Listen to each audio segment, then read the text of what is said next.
So hello guys, today we'll be discussing another problem of the day. My name is Dhananjay Mishra and today's problem of the day, that is of Saturday, is called intersection point in Y-shaped linked list. So you can see that it is a medium problem, and being a medium problem it has a fine accuracy of 50%, right? So we will look on to it. What's the question, what's the problem statement, then next step we'll be discussing about the test cases to understand it more clearly. Then after that we'll be writing down the code for it, right, after discussing that. So yeah, so moving further, the first step was to understand what is the problem statement completely. So it is saying that we are given two singly linked lists of size n and m, and we have to write a program to get the point where two linked lists intersect each other. Correct. So what does it mean? It says that we are given two linked lists. Right. Let us now understand it from this test case, right? So it is saying that we are given two linked lists, right? So the first linked list is this one, and the second one is this one, right? Now we have to find the point or the node where both of these linked lists intersect. So you can see that these two nodes are common, right? But we have to return the first node where both of these linked lists are intersecting. That means the 15th, the node with value 15, right? So this linked list is 3, 6, 9, 15, and 30, and the second linked list is 10, 15, and 30. So we can see that both of these linked lists are intersecting at node with value 15. So we have to return 15. Similarly, in this one, you can see that we have these two linked lists, that is 41845 and 561,845, right? So in both of these linked lists, 845 are the common nodes, right? Or the common part of both of these linked lists. But as we can see that both of them are intersecting at first at the node with value 8. So therefore, we have to return 8. Now I hope the question is now clear to you, right? So let us now look what are the constraints. So the constraints is saying that the expected time complexity is sorry, the expected time complexity is big O of n plus m, and the expected auxiliary space is O of 1, right? That means we can traverse both of these linked lists once, that therefore time complexity is O of n plus m, and we don't have to use any other extra space, correct? So let us now look how we'll be approaching this problem statement, correct? Moving further, right? So let me tell you the structure of the node, right? So the structure of the node is, for each node we will be having a data value and a next value, correct? So keeping this structure in mind, the first approach what we can have is, let us suppose that, okay, let us suppose that this was our linked list, first linked list, correct? And we have another linked list, correct? So each of them have a data value and a next pointer, correct? Similarly for all these one, right? Similarly for the second node, second linked list, we have a data value and a next pointer for this entire one also, right? Now what we can do, as we know that the structure of the node contains a data and a data and a next pointer, what we can do, we can, if it is allowed to us to, to modify the structure of that particular node, we can again put a flag entity in here, right? And we will mark it as 0. Now what is the point of that? We have to find basically the point where the first node at which both of these list or the linked lists are meeting, correct? The first intersection point, and we have to return finally the value of that intersection point or that intersecting node, correct? Now what we can do, if I take this example, if I take the example, suppose this is a y-shaped linked list, correct? And we have this one, a few more nodes, right? So the answer for this one be the value data stored at this node, correct? Now as I said that I have just modified the structure of each node by adding a flag value to it. Now what will I do? I will, one by one, this was my list 1, correct? And this was my list 2, the starting point of list 2. Now I will iterate one by one both of these lists and update the flag pointer to 1, that means they are visited, correct? Now what will happen, I will iterating this one, so it will be marked as 1, it will be again marked as 1, right? All of these will be marked as 1. Now when I will be iterating this list 2, right? This list 2, so it will be marked as 1. Now in the next node of this list 2, I will be moving, or I'll be at this point, correct? Now I will see that this one is already marked 1, that means it is already visited. So that means if this is the first node which is visited earlier, that means it must be our first intersecting node of both of these linked lists, correct? Now therefore this will be our answer. So what I did, the first step was traverse list 1 or list 2, you can do anything, right? It's up to you. The second step was, and while traversing it, you just marked up the flag counter, right? In this step, you set the flag equal to 1 for all the visited nodes, right? This is symbol for all visited nodes, correct? Now in the second step, when you started traversing list 1 or list 2, right? List 1 or list 2, you will traverse list 2 when you have traversed in the first step list 1, and vice versa, correct? Now you will, while traversing the remaining list or the remaining linked list, you will check which one of the node is already marked as 1, or the flag of that node is marked already as 1. So if you encounter the first node, okay, the first node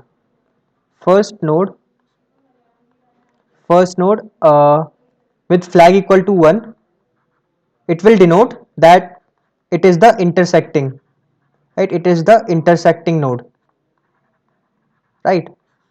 So you will return the data value of that. Now you don't need to traverse the remaining one, because your only motive or goal was to find the first intersecting node, right? So that's why once you encountered at first the first most node which is with its flag set to 1, then you will be returning that node's value, right, directly from there. No need to traverse the remaining part. So this was the first approach, correct guys? I hope this approach is clear to you, right? So up till now, if anyone have a doubt, you can for this approach you can comment it down in the live chat. I'll be surely answering it. Okay, so now we will move on to the next step, right? So in the second step we will be looking at a approach, because considering that if we are not allowed to modify the structure of a node, then what will be the approach, right? Because in this question, the given structure, we are not allowed to change the or modify the driver code including the structure of the node, correct?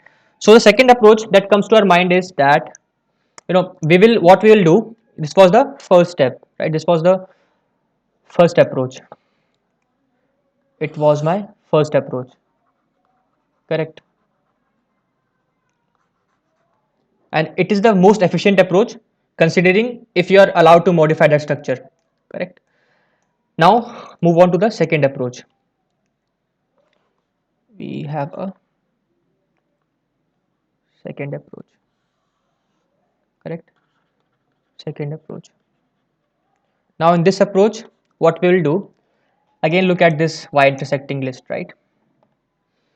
So what we will do, we will store the count of each and every node, correct? Now suppose we are traversing this list 1, right? While traversing this list 1, I will be incrementing the count of this particular node, not its value but the count of this node, right? Because the value might repeat, right? That's why I'm storing the count of each and every node in a map or unordered map kind of thing, right? For Java persons, it may be hash map, right? So I'll be storing the count of these nodes, not the data. I'll repeat, not the data. Data might repeat. That's why I'm storing the count of the addresses, right? Because node is all about the address, correct? We are using pointers, so node is all about the address, right? So address is always unique for a particular data or structure you are using, right? That's why I'm storing the address, correct? So I will map the address and increase the count of each and every node. I'll repeat why address, because node is all about address, right? So I'll be storing the count of these nodes. So once I traverse this list 1, I will store the count of this one. So its count will be set to 1, also 1 1 1 1. So let me create a map for you, right? So in the second approach, I'll be creating a map, correct? And I'll draw this linked list again here.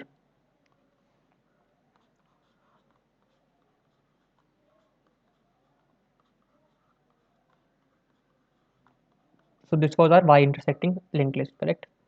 Intersecting at this point. Now what I'll do, I create a map and I will set the count, right? The count is set to 1. Its count is set to, means increased by 1, because initially all of them having count 0, right? Because none of them were inserted in the map or an unordered map or the hash counter map, hash map. This its count is again set to 1, 1, 1, correct? This is our list 1 and this is our list 2, correct? Now we have stored the nodes count, or the frequency of each node in of the list 1 in the map, right? In the similar map again, I will traverse the list 2 and storing the count of the frequency of each node. So you will see that list 2's address will be set to 1. Now again, this node was common in both of these lists, correct? This node was common in both of these lists. That means its count will be incremented to 2 in the hash map, correct? So its count will be incremented to 2. Similarly for this one and this one. But guys, notice here that while inserting, the first node whose count will be incremented to 2 will be our answer, correct? We don't have to worry about the remaining nodes, because we have to only find the intersecting node. So the first node whose count will be incremented to 2 will be our answer. So you can see that here, right? You can also visualize it here.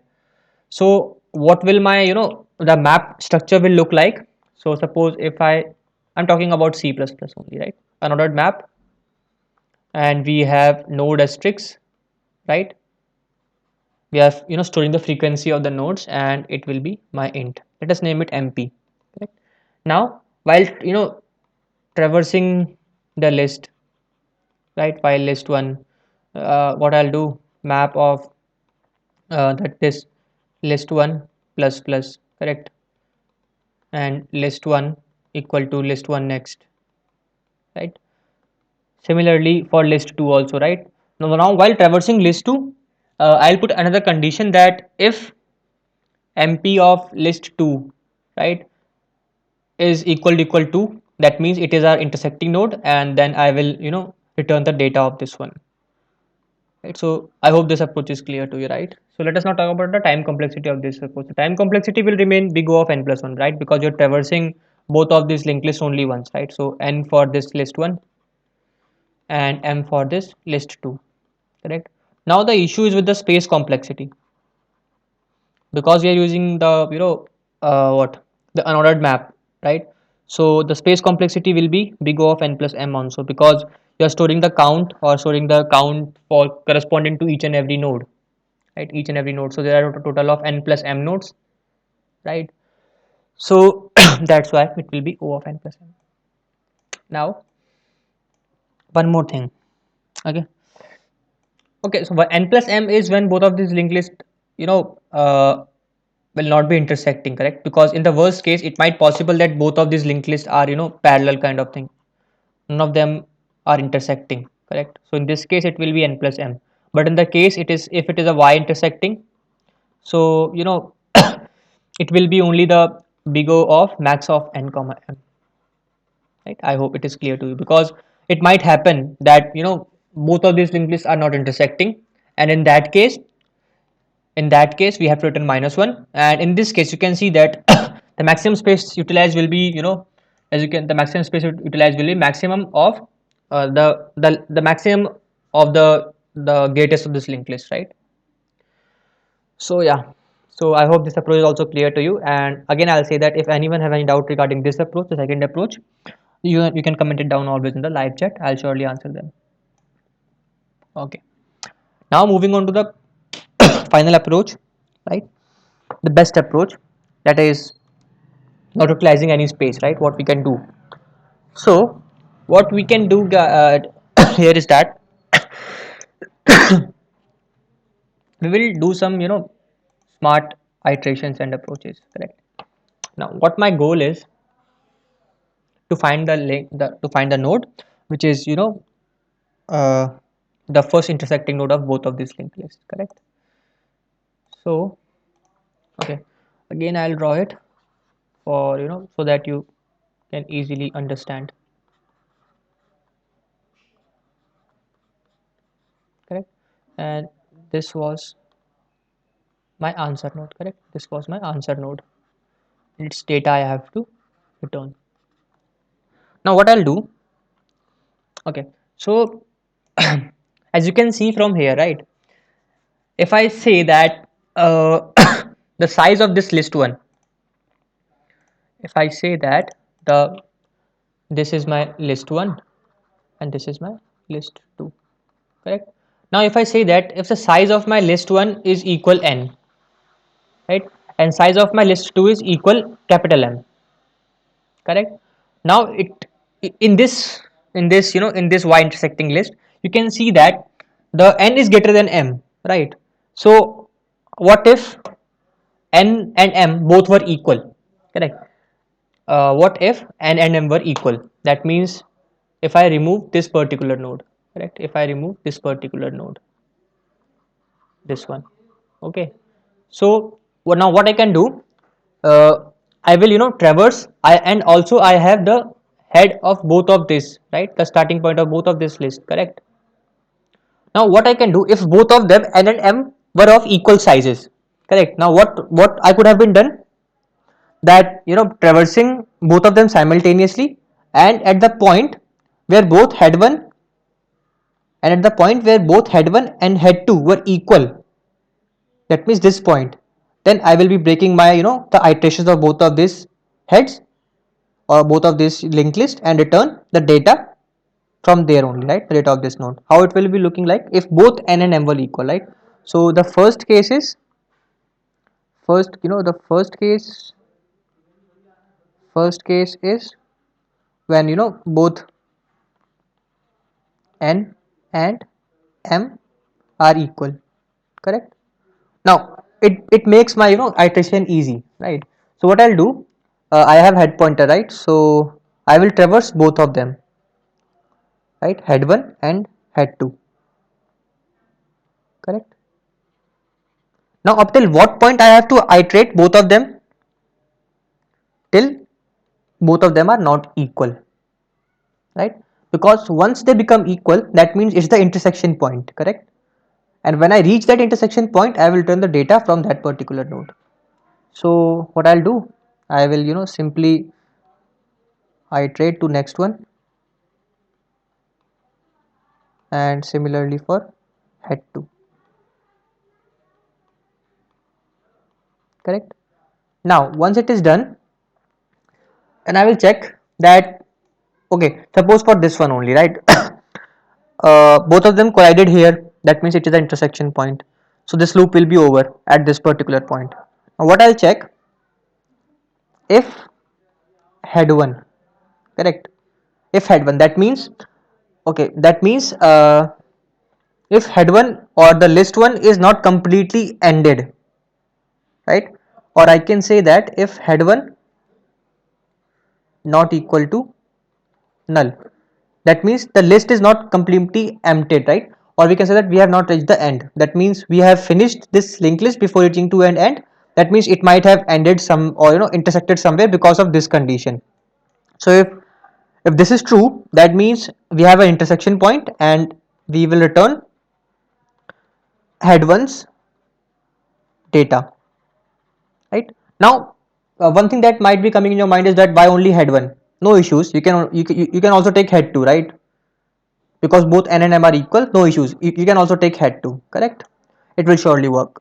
Now one more thing is, what if this was the case when we have an intersection point, correct? Now if I don't have any intersection point, consider this node, this these two linked list, correct? This is my list 1 and this is my list 2. Now what will be happening in this case? You would have been traversing, right? So that means this loop will be running till you don't reach the end of both of this linked list, and in that case this will not be satisfied, correct? This will not be satisfied, that means you are at null, correct? You are at null here for both of the linked list, you are at null, correct? Now what will you do? You will in this case uh, return -1, right? Why not writing else condition? Because if this condition is met, right, so your program will be ending because you are directly returning from here, right? So if you return directly from this point, you will not be reaching to this point, and if this case is not satisfied, then that means this return statement will not be working, therefore you will be reaching to this condition automatically and you will return -1 for it. Correct. Now this was the case 1 when both n and m are equal. Correct. Now what if I say that any one of n and m is greater than than other one, right? Second case, if I talk about the second case, okay, if I talk about the second case, then okay, right, ignore the background voices, right? In the second case, what will happen, if any of the n or m is greater than is greater than other one, correct? That means if n greater than m or m greater than m, correct? Now what will you do?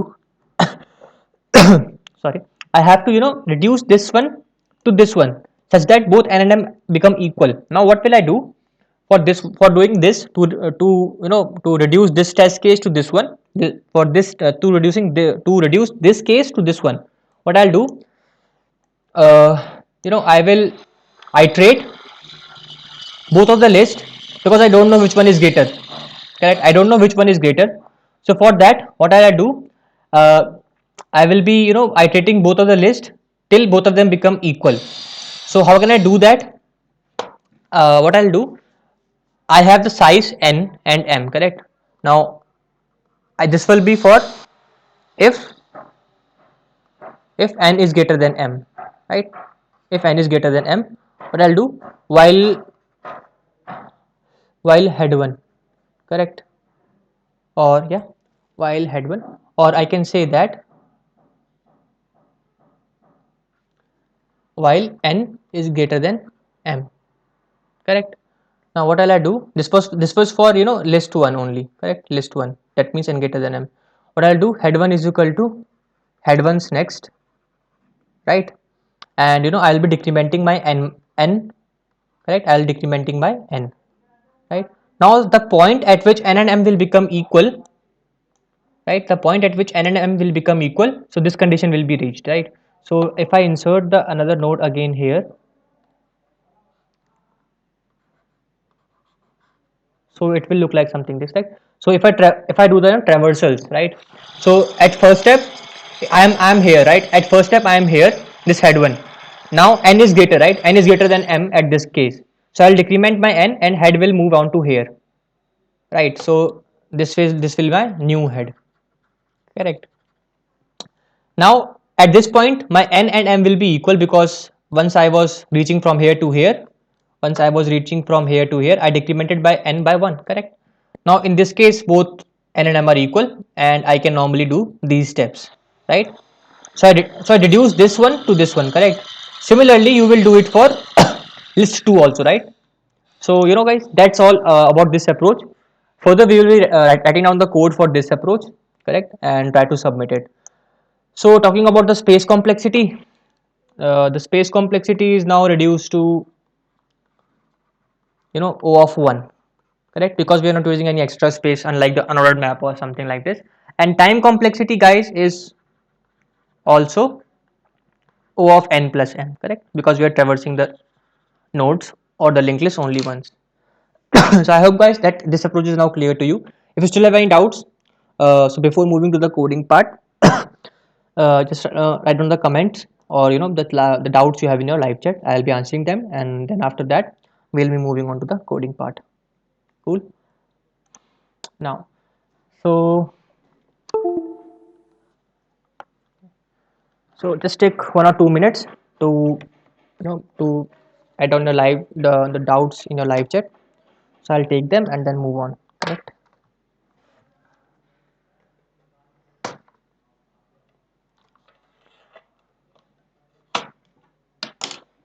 Okay.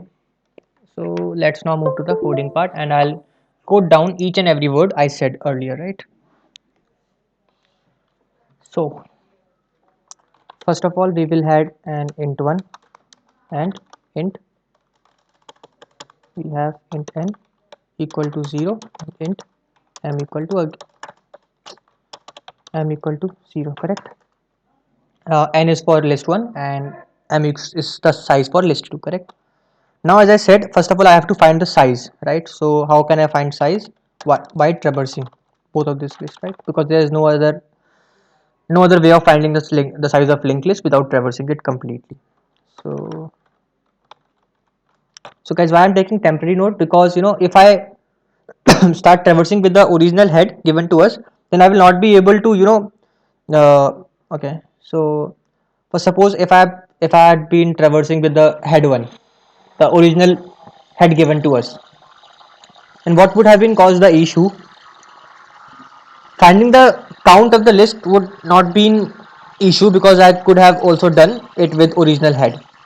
But if that was the case, my after finding the size, my head would have been reached to the null. The original head would have been reached to the null or the end of the linked list, and I would have lost the address or pointer to the first node. And once done, I could not do these steps, right? Because I have to traverse from the initial again. So that's why I'm using temporary, so that I don't lose my the initial first node's address or head. So now these are the simple steps. While temp is equal to temp next, correct, n plus plus, right. And similar steps will be done for now again. uh, I will point it to temp to head to, because it is temporary, so I can point to whichever head I want to, right. While temp again, temp is equal to temp next, temp is equal to temp next and temp plus plus, right. So this one is for finding the size of list 2, and this one is for finding the size of list 1, correct. Now what we have to do here is we are done with the finding the sizes, correct. Now there might be cases when both any one of them is greater than other. So for that, what I'll do, while n is greater than m, so this is when list 1 is greater than list 2, correct.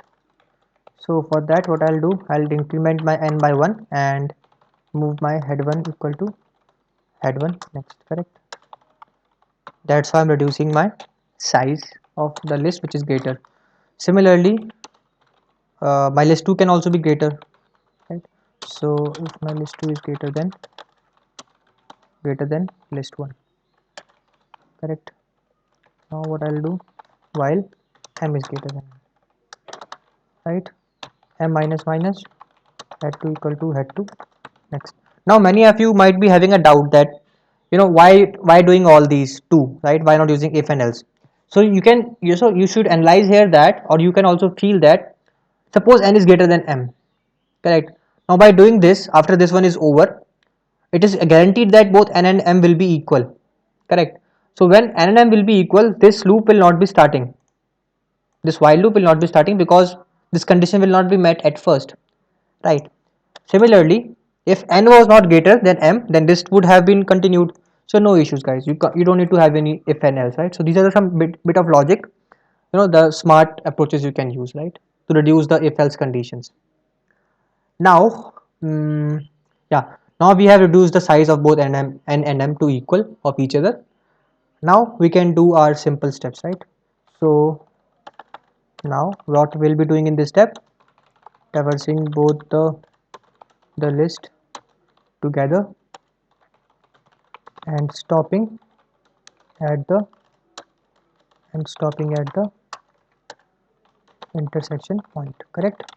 That's what we are doing in the discussion part also. So while head 1 not equal head 2, head 1 equal head 1 next. Similarly, head 2 equal head 2 next, correct. Now this is done, correct. Now if this loop is getting over, once this loop is getting over, there might be two possibilities that both of them, are intersecting or not, right? So if they're intersecting, that means any one of the pointer would not have been reached to null, right? That means if head 1, correct? If head 1, or I can also, write if head 1 uh, not equal null, right? If head 1 not equal null, return head 1 data, right? And if it failed, that means we have reached the end. That means they are not intersecting. There is no common intersection point. That means we have to return -1. Okay, if there is any intersection point, correct? Any intersection point, no intersection point, correct? So yeah, that's all it, guys. And you could have also used, head 2 also here, so I will comment it down, that 2 also, head 2 can also be used. Now let us, guys, try to, look at our code again for any errors. We declared the sizes, find out the sizes correctly, okay? Then reduce the size if any one of them were greater, correct? If head 1 not equal to head 2, correct? If finding an intersection point was there, yeah. If there was an intersection point, then and none of them would have been reached to the null, if that's the case, we return head 1 data. And if there was no intersection point, we have written -1. Let's try to submit it now.